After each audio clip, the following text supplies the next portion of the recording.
Et salut à tous, c'est Kevin et on se retrouve aujourd'hui pour une nouvelle vidéo d'analyse crypto. Et quelle vidéo! Aujourd'hui, on va s'attaquer à Filecoin qui m'a été beaucoup demandé en commentaire. Et j'ai vu que c'était une crypto qui était vraiment, de manière globale, pas mal appréciée par beaucoup de personnes. Donc j'ai décidé d'en faire une vidéo pour justement déjà vous expliquer quelle est la crypto, à quoi est-ce qu'elle sert, en tout cas à quoi est-ce qu'elle souhaite servir. Et également d'un côté graphique, à quoi est-ce qu'on peut s'attendre dans les prochains jours, prochaines semaines, prochains mois. Est-ce qu'on s'attend à un nouvel ATH? Pas forcément, à voir. Et donc c'est tout ça qu'on va voir dans cette vidéo. Juste avant ça, bienvenue à tous en 2024. Je vous ai déjà fait une vidéo hier, mais voilà, je vous souhaite à tous la bonne année. J'espère que vous êtes passé de bonnes fêtes, que vous avez bien mangé, que vous êtes vraiment... vous avez passé du bon temps avec vos proches tout simplement. Et surtout, que vous êtes fixé des super objectifs pour 2024. Parce que moi, personnellement, je pense que c'est une des choses les plus importantes qu'on doit faire. Début d'année, on doit se fixer des objectifs extrêmement important qu'on a envie d'atteindre. Moi, c'est ce que j'ai fait. Je vous les partagerai peut-être d'ailleurs certains un peu plus tard dans l'année, une fois que j'aurai atteint certains objectifs. Mais j'ai plusieurs objectifs, notamment de faire développer cette chaîne YouTube. Donc d'ailleurs, si tu veux m'aider, n'hésite pas à t'abonner, à mettre un gros pouce bleu et à me laisser un commentaire pour m'aider au référencement de cette vidéo. Allez, on est parti directement sur le Filecoin. Alors, le Filecoin, je vous ai fait quelques slides comme d'habitude, je vous fais 4-5 slides sur la partie plus fondamentale, je rentre pas trop dans le détail, le but c'est pas de perdre les gens qui sont néophytes, et ensuite on passe sur la partie graphique pour vous dire ce que j'en pense et à mon avis à combien est-ce qu'on pourrait monter sur Filecoin. Alors Filecoin déjà c'est un projet qui a pour but d'améliorer le stockage en créant une solution de stockage décentralisée en peer-to-peer. Alors est-ce que ça résout un vrai problème? La réponse est oui, c'est une résolution d'un vrai problème et c'est pour ça que j'aime beaucoup le projet. Ça résout un vrai problème qui est qu'aujourd'hui, le coût moyen d'une violation de données en 2020 était de 3,86 millions de dollars. Ce que je veux dire là, c'est que de toute manière, on le sait très bien, la violation de données, c'est une des choses les plus importantes à gérer, parce que en fait, ce qui rapporte le plus d'argent aux entreprises, ce sont les données. Facebook, quand ils revendent vos données, quand ils revendent mes données, Apple ou d'autres entreprises, bien sûr, elles vont dire qu'elles ne le font pas, mais en tout cas, elles s'en servent pour nous revendre des produits, pour proposer à leurs partenaires de nous vendre des produits, etc., et pour pouvoir mieux nous cibler. Donc la donnée, c'est quelque chose d'extrêmement important, extrêmement précieux. Donc Filecoin vise à devenir le moyen de stockage le moins cher, le plus rapide et le plus sûr sur Internet. Ce que ça permet aujourd'hui, pardon mais je suis encore un petit peu malade, ce qui permet c'est d'héberger du contenu, donc sur la plateforme, de partager du contenu, et ça je trouve que c'est plutôt intéressant de mixer les deux, et bien sûr en récompense, en tout cas de mettre des récompenses à la clé pour garder la sécurité en permanence. C'est-à-dire qu'on va mettre en place des mineurs qui vont vérifier ce qu'on va stocker dans la blockchain de manière décentralisée. Donc chaque mineur va avoir une partie de la transaction de données qu'on va faire sur la plateforme qui va permettre de vérifier ça. Et en échange, on va les récompenser. Et donc ça, c'est ce qui fait, c'est un petit peu le système qu'on a sur beaucoup d'autres blockchains, mais c'est voilà, un système classique qui permet de fonctionner. En tout cas, je trouve que pour cette problématique-là, je trouve que c'est une super solution. Donc un point que je trouvais important d'ajouter, c'est qu'aujourd'hui, la solution Fil, donc la solution Filecoin, peut être intégrée à des dApps, donc des applications décentralisées. Typiquement, Ethereum, la blockchain d'Ethereum a pour but de permettre des créations d'applications décentralisées. On pourrait prendre Matic également, Solana, etc. Et on voit qu'en ce moment, ce sont ces blockchains-là, je trouve, qui performent beaucoup. Parce que je pense qu'il y a énormément de demandes sur ces blockchains, parce que je pense qu'il y a énormément de développeurs et d'entreprises qui sont en train de se créer sur des systèmes décentralisés.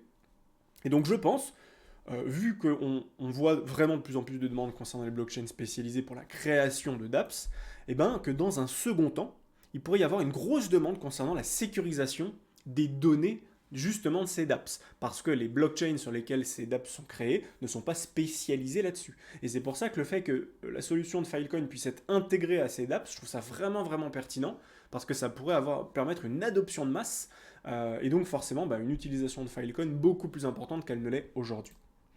Et du coup, forcément, à moindre coût. Pourquoi? Parce qu'en utilisant un système décentralisé, on va avoir un système beaucoup plus simple avec simplement des jeux entre mineurs qui vont sécuriser la blockchain et qui vont être récompensés avec des Filecoins.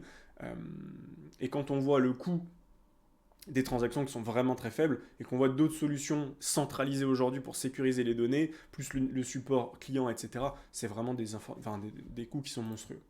Alors du coup, est-ce que c'est un système parfait? Bah honnêtement, je trouve que le système est vraiment bon. Le but, c'est de stocker leurs données sur un réseau peer-to-peer décentralisé, donc ça c'est bien. Ça permet d'avoir beaucoup moins de censure, parce que forcément, vu que c'est sur un réseau peer-to-peer et décentralisé, bah on peut moins se permettre euh, de mettre des barrières très importantes par une seule personne. C'est-à-dire que demain, je ne sais pas, si Trump était réélu aux États-Unis, il ne pourra pas dire bon bah il n'y a pas le droit d'avoir des données, des informations sur moi, etc. Ça ce serait pas possible. Alors que si c'était sur un système centralisé, il pourrait faire jouer de sa pression euh, bah, en termes de pouvoir pour jouer là-dessus. Moins de panne, bah, ça aussi le fait que ce soit décentralisé c'est une raison importante, et moins de piratage informatique. De toute manière je pense que tous les systèmes de blockchain décentralisés sont en train de complètement exploser euh, en termes de sécurité cette partie-là. Je pense qu'il n'y a pas besoin d'avoir fait Matsup pour s'en rendre compte. D'ailleurs, je me demande beaucoup, n'hésitez pas à me dire en commentaire ce que vous en pensez sur la partie sécurité, comment les jobs vont évoluer du coup. Est-ce que quelqu'un qui travaille aujourd'hui dans de la sécurité informatique, est-ce qu'il est encore légitime à le faire? Est-ce qu'il va devoir faire une nouvelle formation, s'adapter complètement différemment, travailler complètement différemment, parce que c'est pas dit que ce soit les mêmes compétences qui soient requises. Donc voilà, n'hésitez pas à me dire ça en commentaire, ça m'intéresse vraiment d'en savoir plus sur ce domaine. Du coup, aujourd'hui, où est-ce qu'on en est? Alors aujourd'hui, Filecoin est un des premiers tokens qui a été lancé légalement et qui a été correctement encadré par la loi américaine sur les valeurs mobilières. Ça, c'est vraiment une bonne nouvelle. Et du coup, vu que ça a été fait correctement, derrière, on a plusieurs grands investisseurs qui sont venus et qui ont dit, nous, on veut bien investir dans Filecoin, ça nous intéresse, on investira minimum entre 1 et 3 ans. Et on a des gros investisseurs comme Sequoia Capital, Union Square Ventures, vous pouvez regarder sur Internet, c'est quand même des gros fonds d'investissement. Et donc, c'est plutôt intéressant. Il y en a bien sûr d'autres, mais voilà, j'en ai noté deux ici. Du coup, maintenant, graphiquement parlant, qu'est-ce que Filecoin, ça dit? Alors, déjà, on va sur CoinMarketCap, comme d'habitude. Alors, CoinMarketCap, Filecoin, on voit qu'elle est 26e et qu'il y a 3 milliards 600 millions d'argent investi dans le projet. Donc 3 milliards 600 millions, c'est pas énormissime. En vérité, on pourrait avoir beaucoup plus. On voit que la capitalisation, elle a atteint euh, plus de 11 milliards c'était quand? En avril 2021, plus de 11 milliards. Donc là, elle est à 3 milliards 6. Donc elle était 3 fois plus haute, globalement à peu près. Hein, 3-4 fois plus haute. Par contre, en termes de prix, on voit que bon, le prix était... même si je prends pas la mèche, allez, 179, on est à 7,40 $. On était 4 fois, on va dire, allez, on va être gentil, on va dire qu'on était 4 fois plus haut en capitalisation alors que c'est plutôt 3 fois. On va dire 4 fois pour être gentil. Là, si on fait 7,4 fois 4, bah, 7 fois 4, ça fait 28. On monterait aller à 30 $. On monterait à peine par ici. Donc je pense que ça, il faut faire attention. C'est-à-dire qu'il y a eu à avoir beaucoup, beaucoup de tokens mis en circulation. On a eu une inflation énorme sur le nombre de tokens. Et donc ça a une répercussion importante forcément derrière sur la dévaluation du token. Donc je pense que dans le graphique on le verra, mais il ne faut pas s'attendre à revoir un Filecoin exploser les 180 $. Je pense pas du tout. Je pense pas que c'est le genre de projet qui fasse un nouvel ATH. Pourtant je pense que c'est un projet qui peut avoir énormément de valeur.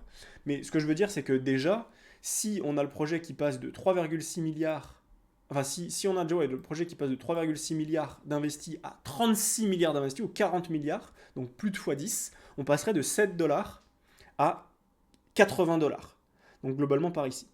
Et là, on serait déjà à 40 milliards de dollars d'investis, sans compter le fait qu'on va continuer de vendre des jetons. Actuellement, on est à 490 millions de jetons, il y a 1,9 milliard de jetons, il n'y a pas d'offre max.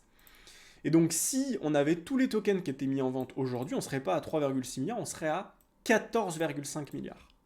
Et donc si on continue d'avoir une évolution constante comme ça, il faudra s'attendre à dans les prochaines années avoir un Filecoin qui aura une grosse capitalisation, même si le prix n'est pas si élevé que ça. Donc voilà, je voulais juste mettre quand même en garde là-dessus, je pense que c'est important. On est sur les plus gros exchanges, que ce soit au comptant ou sur les perpetuals, on est sur Binance, on est sur Bybit également, donc ouais, on est sur les plus gros, on est sur Coinbase, etc.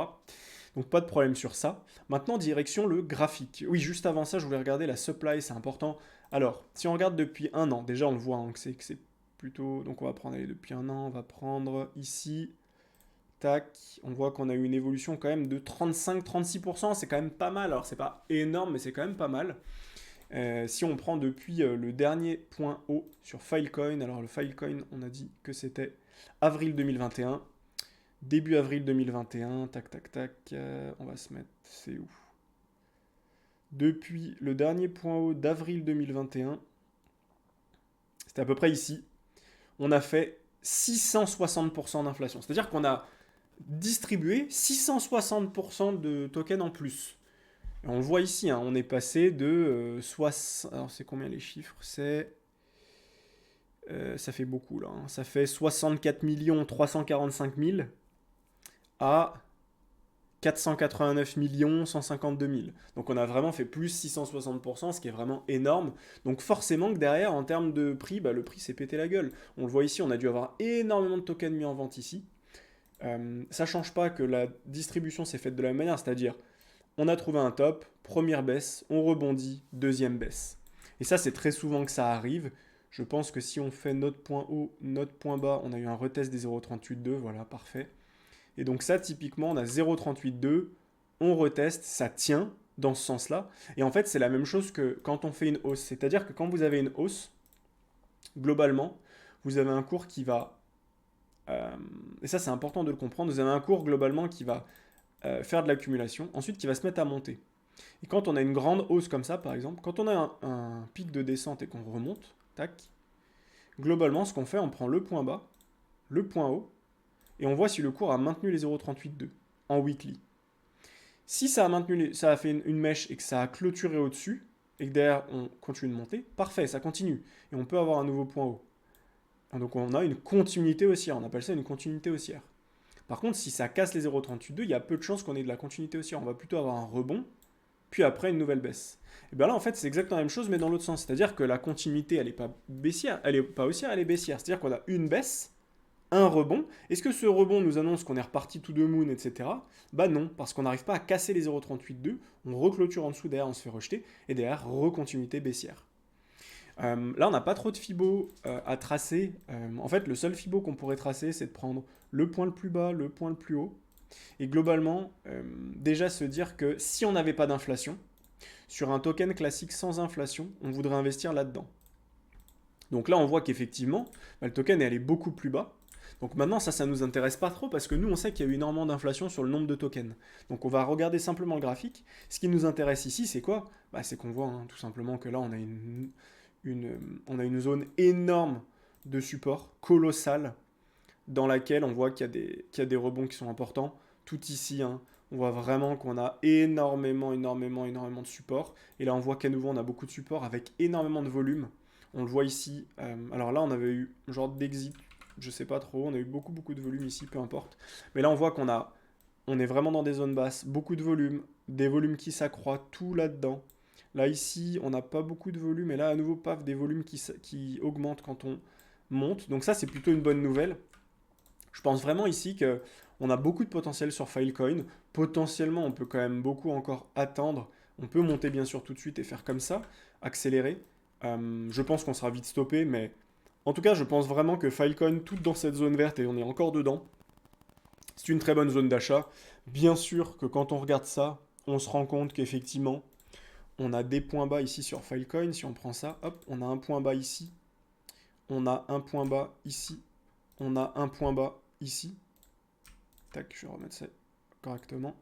Voilà. Et donc là, on voit qu'on a quand même pas mal de points bas. Donc là, c'est tous des points bas qu'on pourrait revenir chercher plus tard.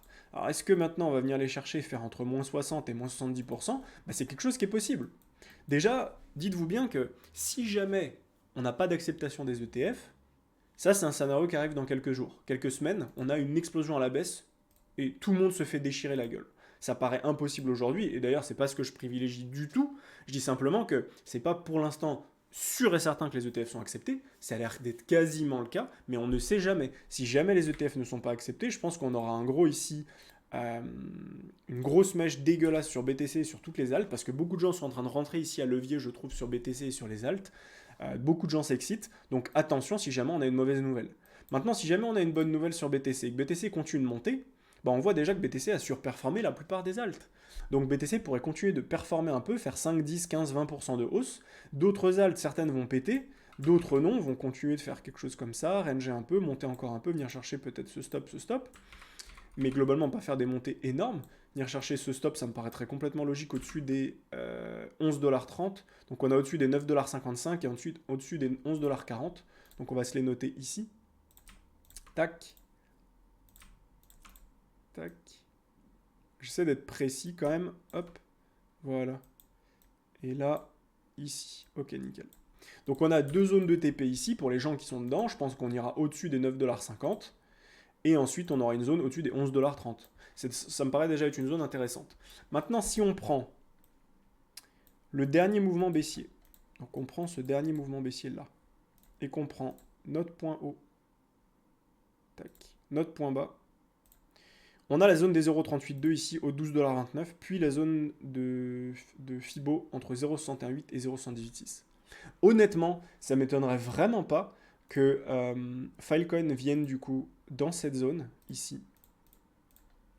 Et donc il a un potentiel encore de hausse si jamais on a un scénario bullish pour les alts dans les prochaines semaines, que Filecoin nous fasse encore 70% de hausse, ça ne m'étonnerait vraiment pas du tout. On a eu quand même beaucoup de volume ici, c'est très plaisant de voir autant de volume, et donc là on pourrait venir chercher tous les stops au-dessus avant de réintégrer, soit d'aller vraiment tout en bas, soit juste de faire une réintégration classique et ensuite de partir sur 2025. Donc on a déjà une belle zone de vente ici entre 11,20$ et 13$. Et après, sinon, en fait, c'est un petit peu compliqué parce qu'on a eu vraiment énormément d'inflation sur le nombre de tokens mis en vente. Et du coup, ici, je trouve que c'est pas très pertinent. Je trouve que les 0,382 peuvent être pertinents ici parce que c'est une target qui n'est pas extrêmement élevée. Maintenant, les 0,618 à 0,118,6, ici, on va regarder si c'est pertinent. Mais je pense pas que ce soit pertinent déjà à court terme. Maintenant, à plus long terme, on va regarder ensemble. Si on prend entre 150 et 190$, donc on va dire les 150$, on est à 7$ actuellement, donc 150, 7. Alors, attendez, je fais un petit calcul rapidos. Tac, divisé par 7,4. Ok, ça fait 20,27. 20,27. Tac. Ok, 20,27. Et du coup, 3,6 milliards fois 20,27. Ça fait 72, 73 milliards. Sans compter le fait qu'on aura encore des tokens en vente. Donc, si jamais on ne remettait pas de nouveaux tokens en vente, sachant qu'on va en remettre un peu, mais même sans compter ça, faudrait, pour rentrer entre 150 et 180$ sur Filecoin, il faudrait 73 milliards d'investis dans le projet. Donc ça me paraît vraiment beaucoup, alors que la zone des 0,382 entre 80 et 90$, bah ici ça fait x10, un peu plus x10, x12, je pense. Donc c'est un peu plus réaliste et encore, je pense pas pour tout de suite. Je pense que la prochaine zone court terme, ça me paraît vraiment, si on a une acceptation et un scénario bullish, aller chercher au-dessus des 9,50$, puis des 11,37$ ici. Tout simplement faire quelque chose comme ça, tac. Et après recorriger soit vraiment tout en bas. Là, on aurait une entrée magnifique. Si jamais cette entrée n'arrive pas, il faut quand même aussi être capable d'entrer à plusieurs fois, enfin sur plusieurs paliers, de prendre le point haut, le point bas, le point haut. Imaginons qu'on a un point haut ici. Et ensuite, à ce moment-là, on trace les 0,618 à 0,786, quelque chose comme ça. Clac, on se met la petite zone ici en vert. On se la fout un peu plus en pertinente pour la voir. Et ici, globalement, on a déjà une super entrée professionnelle entre 4,45$ et 6$ sur le Filecoin. Maintenant, encore une fois, comme je le disais, il ne faut pas s'attendre à... En tout cas, je ne pense pas nécessairement faire un nouvel ATH et tout exploser à la hausse sur Filecoin, parce qu'on a eu énormément d'inflation de nouveaux tokens. Donc, je m'attendrais plutôt à déjà des targets comme celle-ci, mais qui représentent déjà des x10, voire plus, donc c'est déjà très bien, hein. Mais en tout cas, voilà ce que j'avais à dire sur Filecoin. La crypto est déjà 26e. Je pense qu'elle a un vrai potentiel, peut-être à plus long terme. Je la vois plus exploser dans peut-être plus 5 ans, quelque chose comme ça. Mais déjà peut-être au prochain cycle faire quelque chose de bien. Ce que j'adore vraiment avec cette crypto, c'est qu'on voit qu'il y a une belle phase d'accumulation. Une grosse phase d'accumulation ici, grosse explosion, grosse phase d'accumulation. Et on pourra avoir une grosse explosion à nouveau. Et donc c'est quelque chose que j'aime beaucoup et je pense qu'il pourrait vraiment s'installer à plus long terme dans l'environnement des cryptos. Donc voilà, j'espère que cette vidéo vous a plu. Si c'est le cas, n'hésitez pas à vous abonner, à mettre un gros pouce bleu pour soutenir mon travail tout simplement. Et ceux qui souhaitent aller plus loin, n'hésitez pas, mon lien est dans la description pour échanger avec moi directement et voir comment je peux faire pour vous aider. Voilà, je vous souhaite une belle journée et je vous dis à très vite pour une prochaine vidéo. Ciao ciao.